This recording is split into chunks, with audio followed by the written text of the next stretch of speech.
নমস্কার, আপনি শুনছেন নোটে গাছতলার গল্প, আপনার মজার ঠিকানা। আমাদের আজকের পরিবেশনায় শিবরাম চক্রবর্তীর গল্প দেশের মধ্যে নিরুদ্দেশ। শিবরাম চক্রবর্তী বাংলা হাস্যরসাত্মক সাহিত্যে একটি অবিস্মরণীয় নাম। আজকের গল্প পাঠে বিভিন্ন চরিত্রে, গল্পের সম্পাদনা এবং ধ্বনি পরিকল্পনা আমি প্রীতম গাঙ্গুলি, গল্পের পোস্টার ডিজাইন অঞ্জন মহান্তি। শুরু হচ্ছে আজকের গল্প দেশের মধ্যে নিরুদ্দেশ।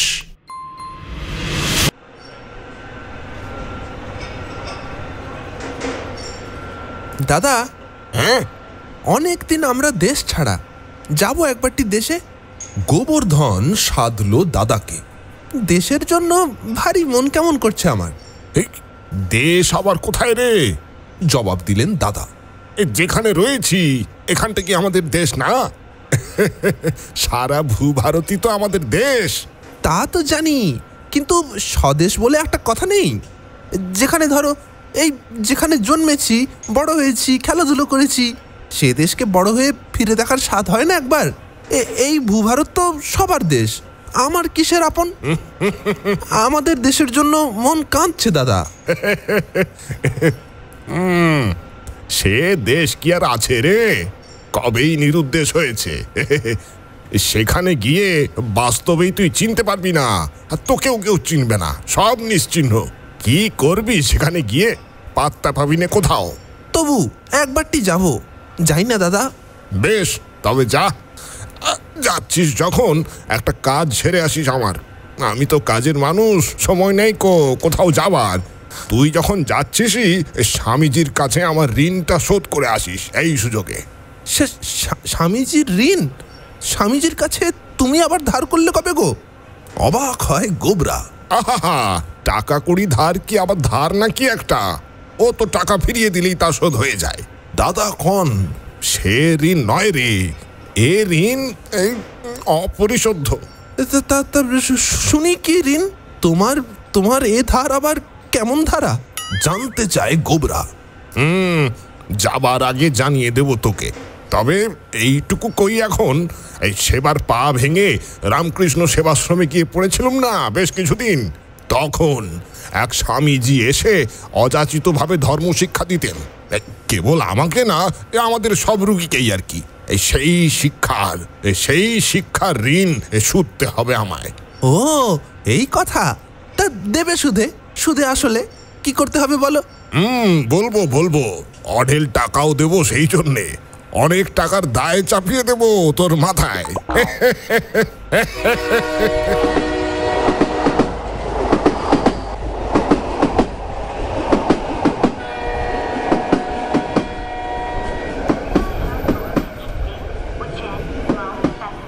গৌহাটি স্টেশনে নেমে গোবরা দেখল যে দাদার কথাটাই খাঁটি। তার দেশ কোথায় নিরুদ্দেশ। প্ল্যাটফর্মের এক ধার থেকে ওধার অব্দি 2-4 বার চষে গিয়েও চেনা জানা একজনেরও সে উদ্দেশ পেল না। যে গৌহাটি স্টেশনে উঠে তারা কলকাতায় পাড়ি দিয়েছিল, তার চেহারাই পাল্টে গেছে, আরো অনেক লম্বা চড়াই যেন এখন। তবু ওরই মধ্যে একজনকে বসে একটুখানি চেনা চেনা বলে তার ঠাহর হলো। প্ল্যাটফর্মের এক ধারে এক মনে বসে সে জুতো সেলাই করছিল। তার কাছে গিয়ে গোবরা শুধালো, এই যে হারুদা, যে চিনতে পারো আমাকে? এই যে গাবু ভাইয়া, চিনব না তোমাকে? সে কি কথা? আমার চোখের ওপরে এত বড়টা হলে, তা এত সাত সকালে উঠে চলেছ কোথায় শুনি? যাবো কি গো, এলাম যে, এই ট্রেনটাতে এলাম তো। হ্যাঁ, ট্রেনে এলে? হারু হতবাক। ও, গিয়েছিলে কোথায় এর মধ্যে গো? কলকাতায়, সেইখানেই তো ছিলুম একদিন। ও মা, তুমি কিছু খবর রাখো না, অবাক করলে হারুদা। ও, কলকাতায় ছিলে নাকি একদিন? কই জানি না তো কিছু, কেউ বলেনি আমায়। যা দিনকাল, কারোর খবর কেউ রাখে না ভাই। ফুরসত কই খবর রাখার? গোবর্ধন সায় দিল। হ্যাঁ, যা বলেছো। তা হারুদা, তুমি কি আজকাল স্টেশনে তোমার কাজ করো নাকি? না করলে চলে না ভাই। যা দিনকাল পড়েছে না, ঘরে বসে রোজগারে কুলায় না। এই বড় বড় মেল গাড়িগুলো যাওয়া আসার সময়টা আসে কেবল। গাড়ি তখন বেশ খানিকক্ষণ দাঁড়ায় তো, যাত্রীবাবুরা সেই সময়টায় জুতো পালিশ করিয়ে নেয়। এই তাড়াহুড়োর মুখে কম মেহনতে বেশি উপায় হয়ে যায়। তাই বুঝি। আচ্ছা, কলকাতায় যাবার আগে আমার জুতো জোড়া মেরামত করতে দিয়ে গেছিলাম। তা বছর 17 আগের কথা, মনে আছে তোমার? হ্যাঁ, এই তো সেদিন, মনে থাকবে না? সারানো হয়েছে নাকি? তুমি বলেছিলে আর 2 দিন বাদে এসে নিয়ে যেতে। এতদিনে হয়ে গেছে নিশ্চয়ই? নিশ্চয়, এতদিনে সারানো হবে না বলো কি গো? হারু আশ্বাস দেয়। চলো না, দিয়ে দিচ্ছি এখনই তোমার হাতে হাতে। স্টেশন ছেড়ে বেরুলো দুজনে।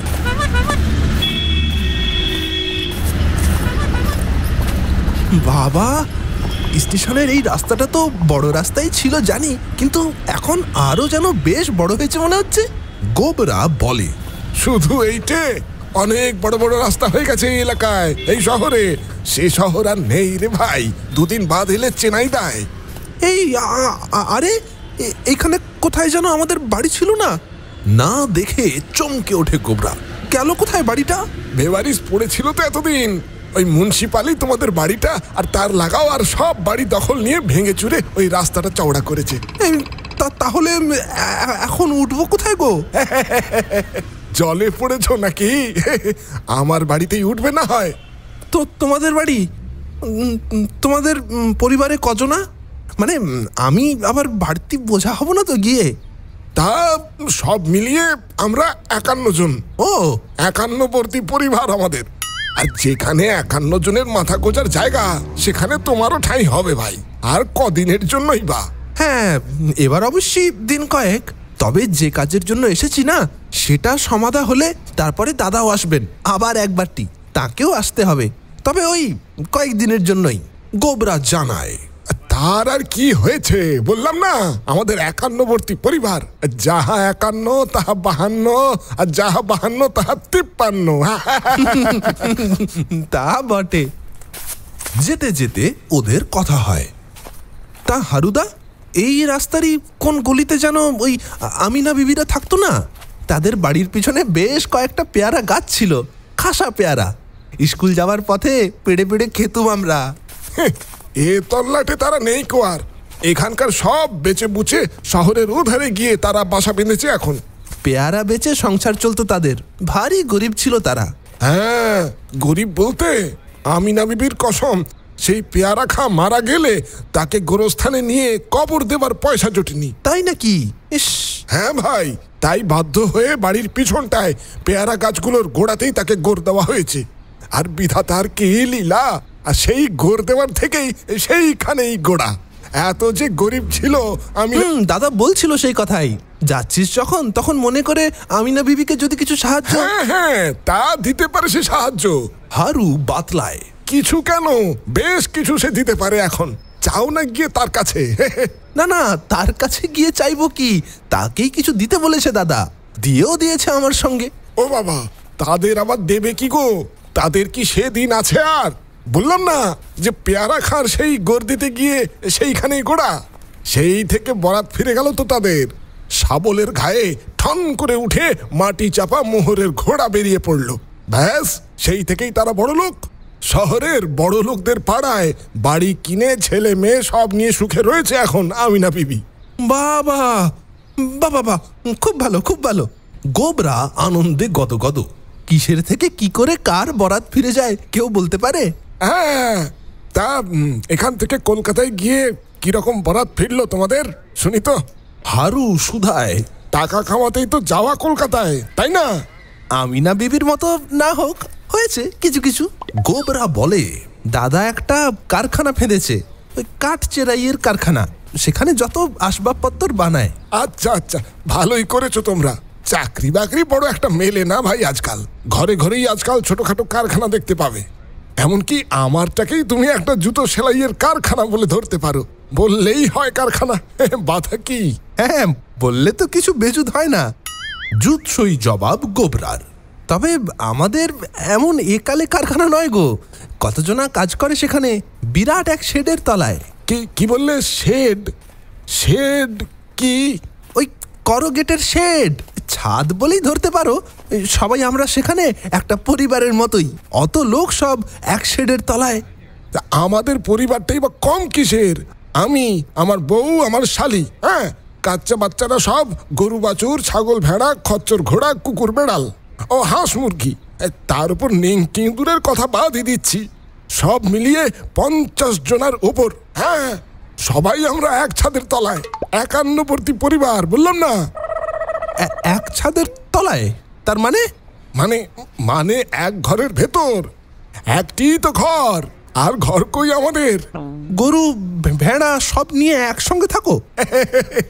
মিলে মিশে বেশ আছি। নেংটি ইঁদুরদের আমি ধরছি না অবশ্যই, তারা না তেমন মিশুকে নয়। আর তোমার কারখানা, ওই জুতো সেলাইয়ের? বাড়ির উঠোনে। আবার কোথায়? যেতে যেতে পথের মাঝে থমকে দাঁড়ায় গোবর্ধন।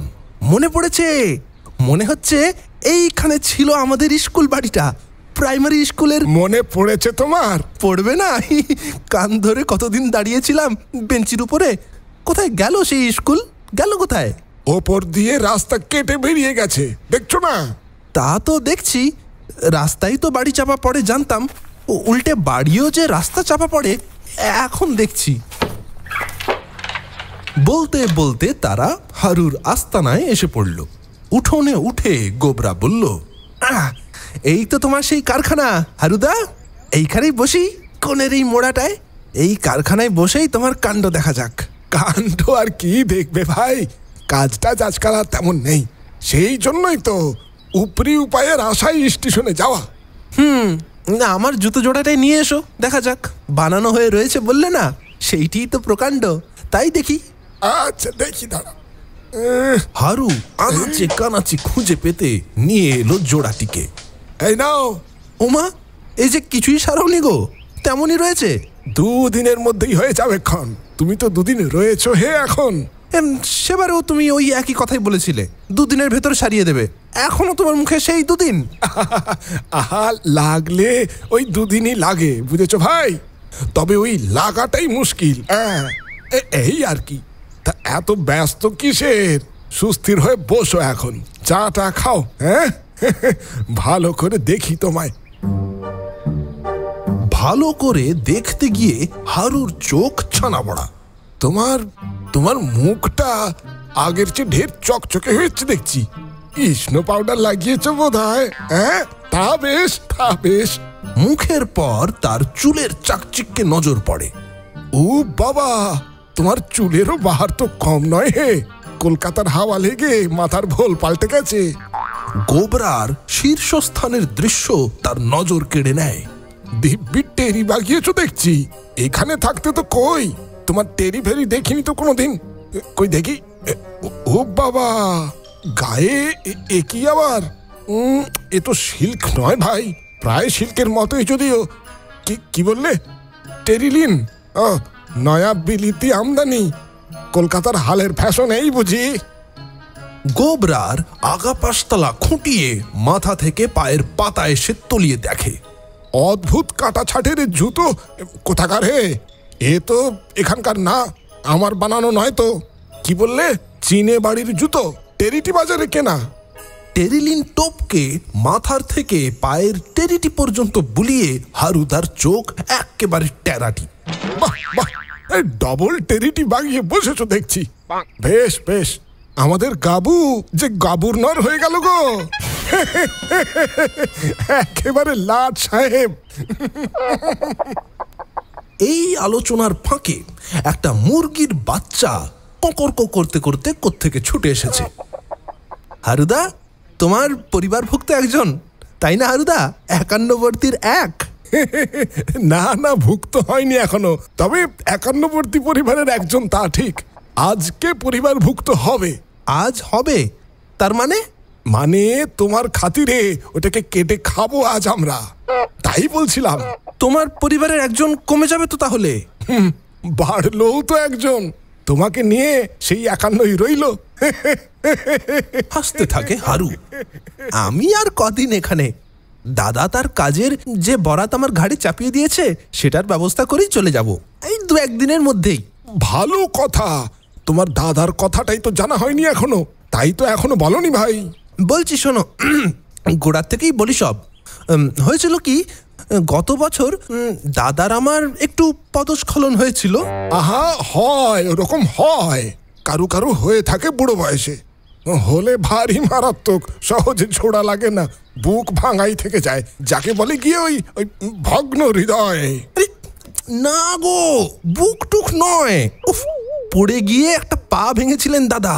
কাছাকাছি এক রামকৃষ্ণ সেবাশ্রমে নিয়ে যাওয়া হয়েছিল, পায়ে প্লাস্টার লাগিয়ে হাসপাতালে পড়েছিলেন দিন কতক। ও, সে অন্য কথাই।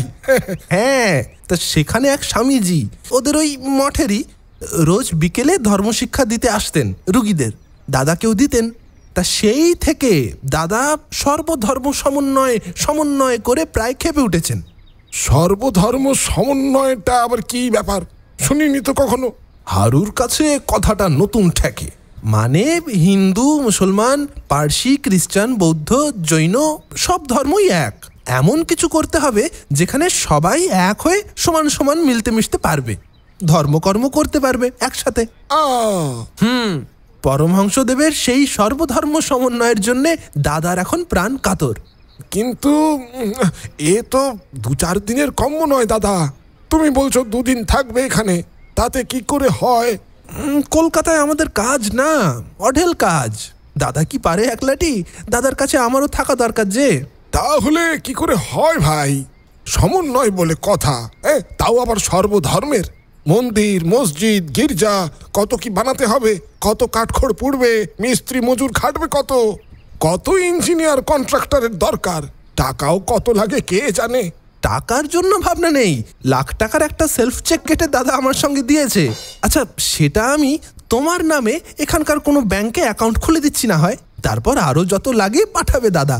তুমি এইসব মিস্ত্রি মজুর, ইঞ্জিনিয়ার, কন্ট্রাক্টর নিয়ে এদের তদারকির ভার নিতে পারবে না? পারবো না কেন? এই মুলুকে যত ইঞ্জিনিয়ার কন্ট্রাক্টর সব আমার চেনা। তাদের মাথা আমার কেনা না হলেও তাদের পায়ের জুতো আমার থেকেই কেনা।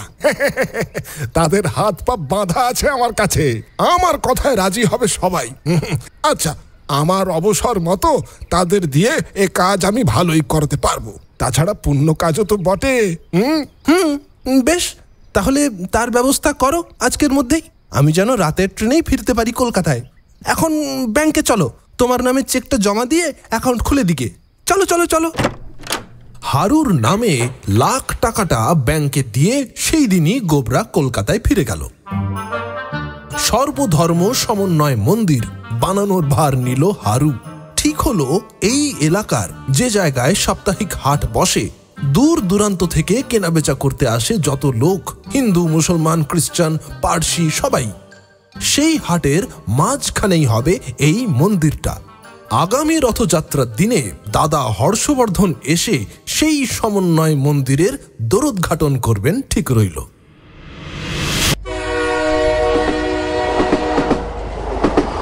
রথযাত্রা তিথির যথা দিবসে হর্ষবর্ধন ভাইকে নিয়ে যথাস্থানে হাজির, সর্বধর্ম সমন্বয় মন্দিরের দরুদ্ঘাটন করবেন।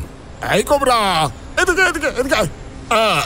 হারুদা, ওই লাখ টাকাতেই তোমার মন্দির টন্দির গড়া হয়ে গেল, সব লাগবে না আর কিছু? প্রথম দর্শনেই হর্ষবর্ধন চেক বই খুলে তৎপর। না না, আবার কিসের লাগবে? ওই টাকাতেই হয়ে গেছে সমস্ত। কয়েক হাজার বেঁচে গেছে, বরং যারা ওখানে দেখাশোনা করবে ওই টাকার সুদে তাদের বেতন বাবদ চলে যাবে, আর কিছু দিতে হবে না তোমাদের। চলো বাজারটা গিয়ে ধর্মস্থানটা দেখে আসি গে। এই কোবরা, চ। হর্ষবর্ধন কন, আমাকে আবার মন্ত্রীদের মতন ওই দরুদ্ঘাটন করতে হবে তো। হ্যাঁ হ্যাঁ, তোমার জন্যেও আমি ফটোগ্রাফার মজুদ রেখেছি ভাই। বটে, কিচ্ছু ভেবো না ভাই, শহরের সেরা ফটোগ্রাফার। বাজারে গিয়ে হর্ষবর্ধন তো হতবাক। বাজারের মধ্যিখানে বৃত্তাকারে সারি সারি পায়খানা। এ কি হারুদা, মন্দির কই? আমার সমন্বয় মন্দির, এ তো কেবল পায়খানা দেখছি দাদা। প্রথমে ভেবেছিলাম যে মন্দির বানাবো, শিব মন্দির, তারপর ভেবে দেখলাম সেটা ঠিক হবে না, সেখানে কেবল হিন্দুরাই আসবে, মুসলমান, খ্রিস্টান এরা তো কেউ ছায়া মারাবে না তার। মসজিদ গড়লেও সেই কথা, মুসলমান ছাড়া আর কেউ ঘেঁষবে না তার দরজায়। গির্জা হলেও তাই। তো যাই করতে চাই, সর্বধর্ম সমন্বয় আর হয় না। তাছাড়া পাশাপাশি মন্দির মসজিদ গির্জা করলে এতদিনে হয়তো মারামারি লাঠালাঠিও বেঁধে যেতে পারে। হ্যাঁ, তাই অনেক ভেবেচিন্তে এই পায়খানাই বানিয়েছি। দেখো সবাই আসছে, এখানে আসবে চিরদিন। হিন্দু, মুসলমান, জৈন, পারসি, কেরেস্তান, কেউ বাকি থাকবে না। বলে দম নেবার জন্য হারু একটুখানি থামে। দেখো দেখো, এ ধারের অর্ধেক জুড়ে ওই পায়খানাই, আর ও ধারে বসিয়েছি একটা পাইস হোটেল। হাট বাজারে যারা আসে সস্তায় যেন দুমুঠো খেতে পায়। ওই এধারটা পায়খানা আর ওধারটা তোমার ওই খানা পাই, এই ব্যাপার। টিপ্পনি কাটে গোবরা। এই দুই জায়গাতে তুমি সব ধার্মিকের মিল পাবে ভাই। আহার করা আর বাহার করা, এই তাইতেই সর্বধর্ম সমন্বয় এইখানেই। ধর্ম আর কর্ম দুইয়ের সমন্বয় এখানে। কি দাদা বলো, তাই কি না? যা বলেছ। দেখি গোবরা, সর সর সর। বলেই হর্ষবর্ধন মুক্তকচ্ছ হন। কাছা সামলাতে সামলাতে সামনে যেটা পড়ে সেটার দরজা খুলে সেঁধিয়ে পড়েন শশব্যস্তে। সার ধর্মের দ্বারোদ্ঘাটন হর্ষবর্ধনই করলেন সর্বপ্রথম।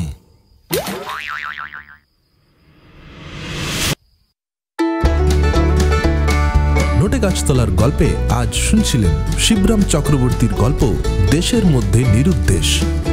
কেমন লাগলো আজকের গল্প অবশ্যই আমাদের জানান নিচের কমেন্ট বক্সে। ভিডিওটিকে লাইক করতে ভুলবেন না এবং ইউটিউবের নতুন ফিচার ভিডিওটিকে হাইপ করতে ভুলবেন না। অসংখ্য ধন্যবাদ শ্রোতা বন্ধুদের আমাদের সঙ্গে সময় কাটানোর জন্য।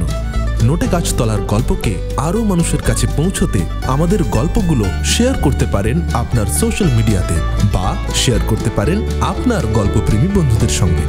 খুব শিগগির ফিরে আসবো আরও মজার গল্প নিয়ে। খুব ভালো থাকুন, হাসতে থাকুন, শুনতে থাকুন নোটে গাছতলার গল্প, আপনার মজার ঠিকানা। আজকের মতো বিদায় বন্ধু, নমস্কার।